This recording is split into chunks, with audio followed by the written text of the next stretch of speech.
Winning the War in Your Mind. That is our topic for today on the Midweek Motivation episode of the Westside podcast. Welcome. My name is Gabe Kolstad.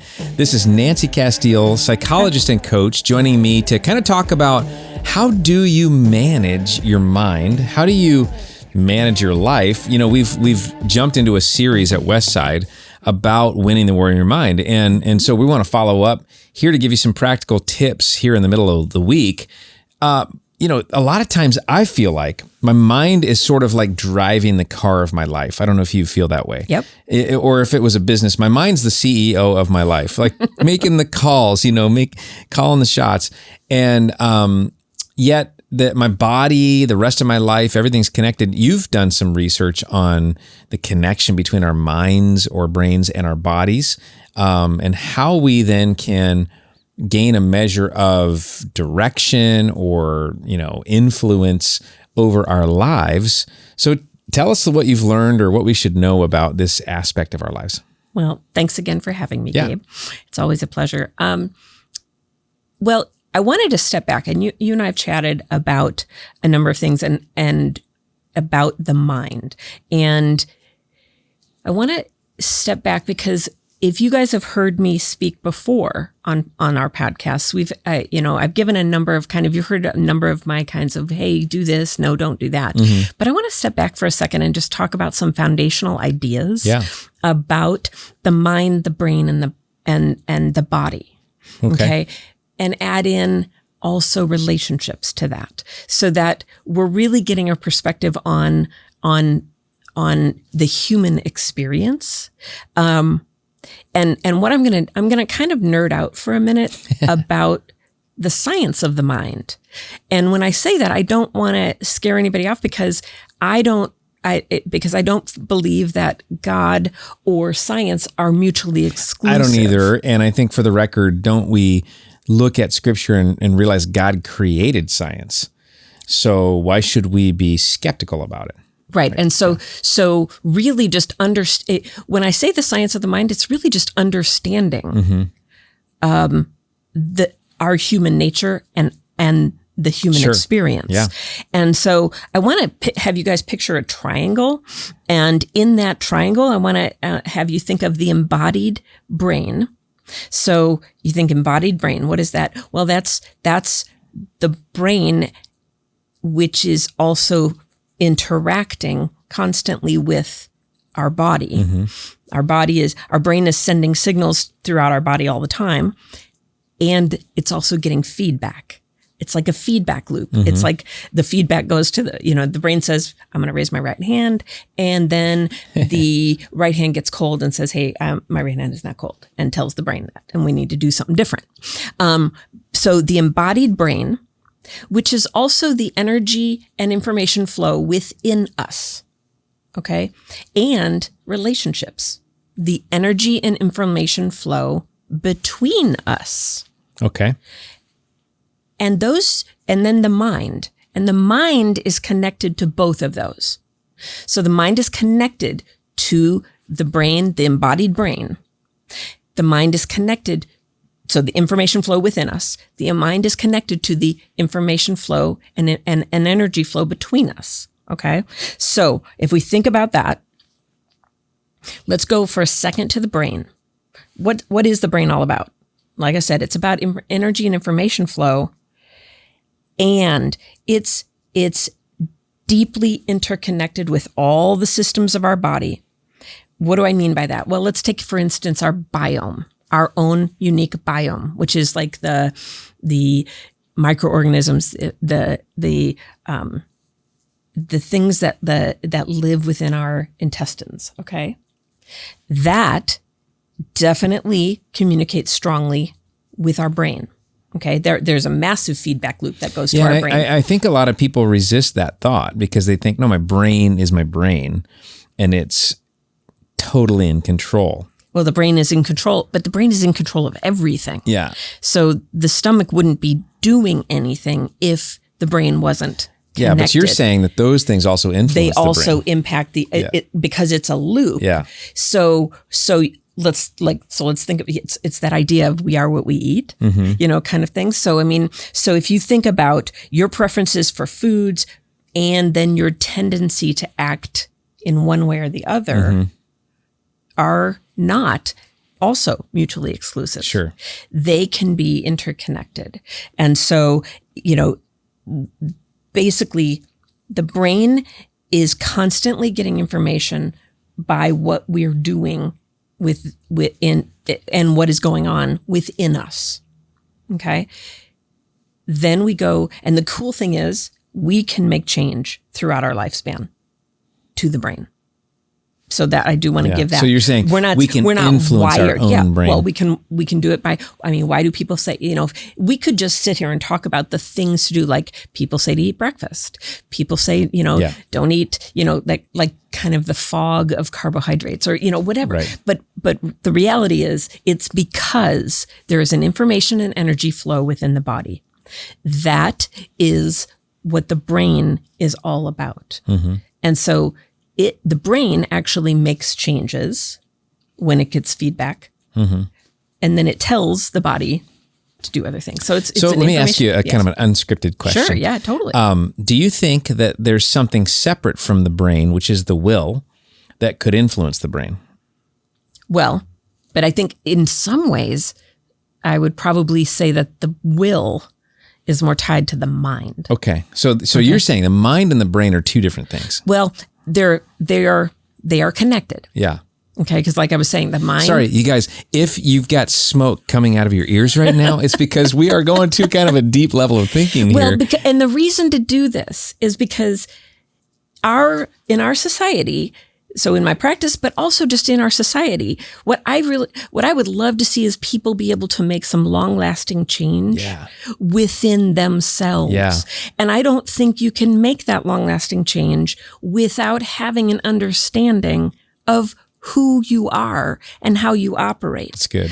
Because we could talk about anxiety, depression, PTSD. We could talk about alcoholism, all these other things. We could talk about all those separate things, but the reality is they're all impacting the energy and information flow within us and the energy and information flow between us. Usually, those are usually not for the better. Yeah.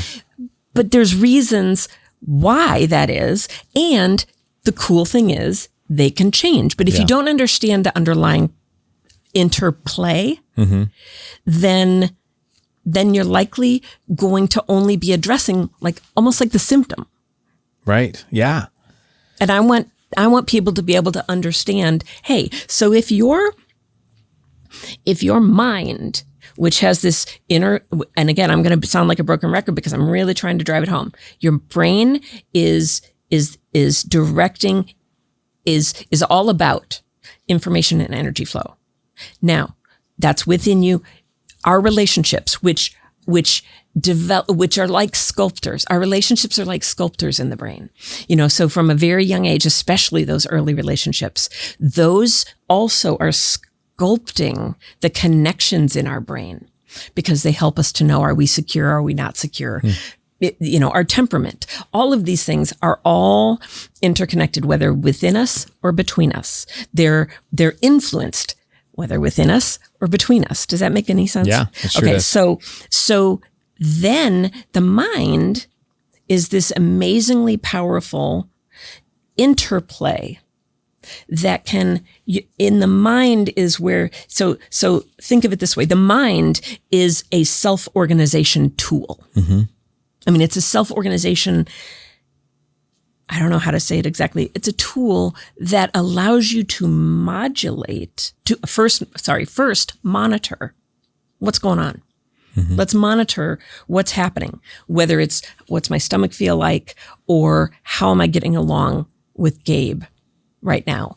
Or for you guys at home, what are my husband and I, how are my husband and I communicating? Blah, blah, blah, blah, blah. What am I bringing to the table every day? So if we think about, again, that the mind is a self-organization tool that can monitor what's happening and modulate what we're doing about it. Okay. By modulate, you modulate or regulate. Kind of like Change. Change our activity. Moderate, modulate. We can, we have to monitor and watch what's happening so that we can be clear in terms of, if we think about, if we think about who we are as human beings, Gabe, we, at our base level, we are self-organizing, non-linear, open, and chaos-capable beings. Sounds exciting. No, it's not. Well, so think about it. Non-linear. Non-linear just means, hey, the world can be acting upon us all over the place. So we're going to have we're not linear, meaning in a line. We can't go from A to B. If you're going to be talking with me, I'm going to have work. Yeah. I'm going to have, all of these different things that are happening outside of us, or within us, like a stomach ache, a headache, whatever.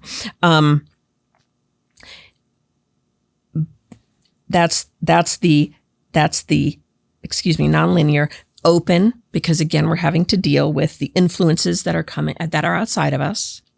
We're self-organizing, which is wonderful because that means we can regulate the information and energy flow. And if you think about, I love the self-organizing thing because you look back at Genesis chapter 1 and God says he created us in his image and he is self-organizing. So he gave us that capacity, which sometimes is what we're saying when we say winning the war in your mind is like, okay, God gave us this capacity to win, to self-organize, to decide, to change.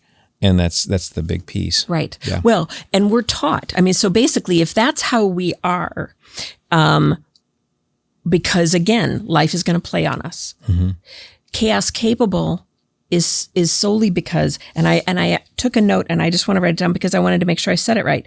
We are capable of being random and impossible to predict. Yeah. And we certainly, anybody who has kids, anybody who has a spouse, we know we are capable of being random and impossible to predict. So if that's the case, what we then learn to do over time is we learn to be linear and we learn to adapt. We learn to be analytical and to adapt and to move from A to B to C. That's parenting. Yeah. Okay. That's parenting. That's living with somebody. That's adjusting again, and using good skills of monitoring what's happening in us and around us and our own behavior and modulating or changing if we see that we need to correct somehow. Okay. So the cool thing is, so you have a brain with a lot of feedback within us, with the energy and information flow. You have relationships and you have a mind that can organize all of this together. Okay. What do you do when things aren't going well? What do you do? That's the question, right? It's the question of every single solitary day. Yeah. Because when things, the cool thing is that we can influence that flow. So let me just point out what you're saying is we can direct our own lives. We can certainly, we are in control of our mind. Yeah. Our mind is not in control of us. Right. And so we can't change all of our circumstances, but we can change our part in that. Yes. Yes. And to oversimplify, we hear people talk about its attitude, things that make it more like, just and more surface. And I know I was totally nerding out there and I probably didn't make enough sense. And I apologize for that. Hopefully I made enough sense so you can see that there's an interplay within us that we can alter.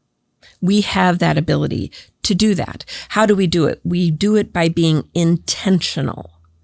Intentional. We are expressly deciding to either make a change, talk positively, whatever it is that we're going to be here paying attention. Okay. We can intend and attend to the people around us, to the negative self-talk that we have, to patterns in behavior that we've known but haven't worked, to negative self-talk that only makes us sit still. And that we can make a choice, and we can create change with intention. But think about we're saying, hey, we're in charge of this feedback loop. Mm-hmm. We are actually in charge of it, but we aren't if we aren't paying attention to what the different systems in our body are doing. Yeah. To meaning, like, if we don't think about what we eat or the fuel that we intake, it's a machine. So, how do we, you know what I mean? It's not I do, but no, I mean, I think what you're saying and what really captures me right now is the stewardship of our lives, that God has created us in his image, and he's asked us to be stewards of our lives. And sometimes we play the victim in all of this to go like, oh, my mind's taking me over here. And I get that sometimes it's a beast. Sometimes our minds are a beast. Absolutely. Like to be tamed, but that is our challenge. And I think our command by God is to tame your mind and your body and your life, and to direct it, right? Yes. And God is constantly calling us from chaos to order. Yeah. Because in order is where we find peace.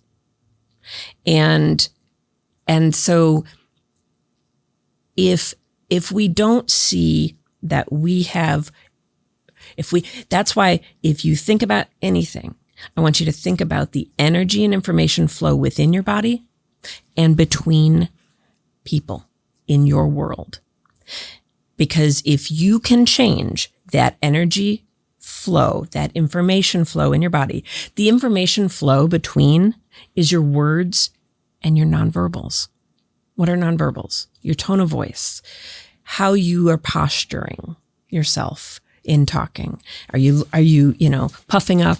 Are you looking at your phone and not attending? Do you have eye contact? I mean, it is all of the things that are not the verbal part of communication, which is a lot of stuff. Yeah. But the verbal and nonverbal, that is the energy and information flow between people. That's relationships. So where are you with that?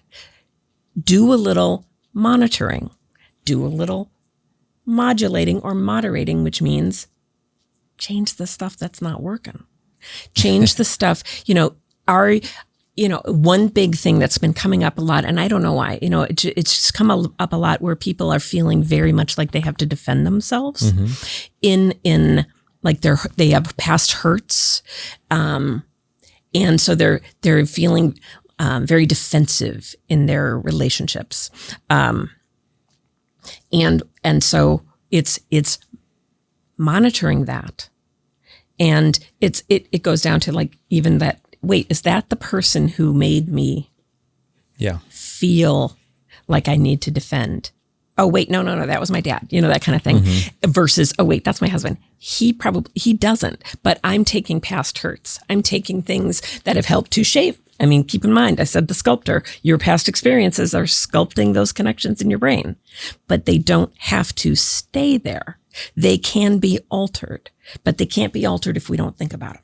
Yeah. They can't be altered if we don't monitor and change what we can. Yeah, absolutely. I mean, I think what I take away from this conversation is to be attentive. Yes. To be aware. To be very intentional. And then to be intentional, and to make the changes that you notice you could make or should make as a result of a little bit of monitoring. Yes. So what are the adjustments? I think, that goes right in line with what the Apostle Paul would talk about, like, go after it, like fight that battle, like you have the power.